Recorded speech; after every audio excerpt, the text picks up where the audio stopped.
তোমাদের এত বড় সাহস, তোমরা আমার বাসায় যাও, আমার বাবা মাকে বলো যে আপনার ছেলে আমার সাথে 2 মাস থাকছে জামাই বউয়ের মতো।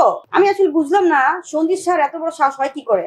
আমার বাবা মাকে বলেছে আপনার মেয়ে যদি নিউজ প্রচার গুলো বন্ধ না করে তাহলে আমরা হয়তোবা নুপুরের কোনো ক্ষতি করতে পারি। এর জন্য আপনারা পরে মামলা করতে পারবেন না, পরে আমাদের দোষ দিতে পারবেন না। তো আমার কথা, তোমাদের এত বড় সাহস, তোমরা আমার বাসায় যাও, আমার বাবা মাকে বলো।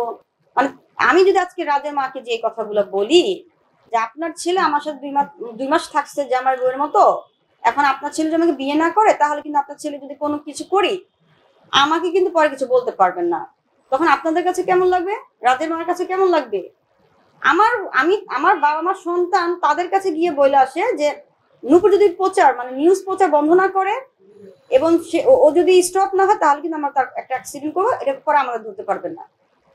আমি আসলে বুঝলাম না সন্দীপ স্যার এত বড় সাহস হয় কি করে তার ফ্রেন্ডকে আমার বাসায় পাঠায়, আমার বাবা মাকে বলে এই কথা। আমি আসলে মানতে পারছি এই সাবজেক্টটা।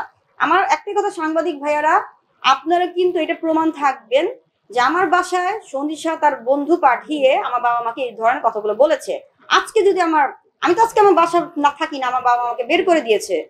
শুধু বের করা না, যদি আজকে আমার আমার জীবন তো অলরেডি অনেক কিছু ঘটেই গেল, কিন্তু আমি যদি এখন কোনো অ্যাক্সিডেন্ট করি বড় ধরনের, এই দায় থাকবে সঞ্জিত সাহা, রাজের মা। আপনারা ভাই এই সাবজেক্টটা দেখবেন। সঞ্জিত সাহা বা রাজের মা যদি আজকে আটকিয়ে রাখে জোর করে, একটা মানুষকে কতদিন আটকিয়ে রাখা যায়? একটা মানুষকে আমি জোর করে তার শরীরটা আটকে রাখতে পারবো, মনকে না কিন্তু।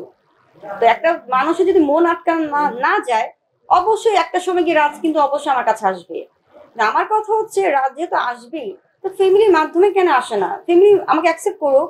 ফ্যামিলি কি বুঝতে পারছে না যে রাজ আমাকে এতটা ভালোবাসে বলেই আজকে ফ্যামিলি এরকম ক্রেজি হয়ে গেছে? ফ্যামিলিরা কেন রাজকে আটকাবে? ফ্যামিলিরা রাজকে ছেড়ে দেখুক রাজ কোথায় যায়, তখন তো বুঝতে পারবে রাজ আমাকে ভালোবাসে না ফ্যামিলিকে ভালোবাসে।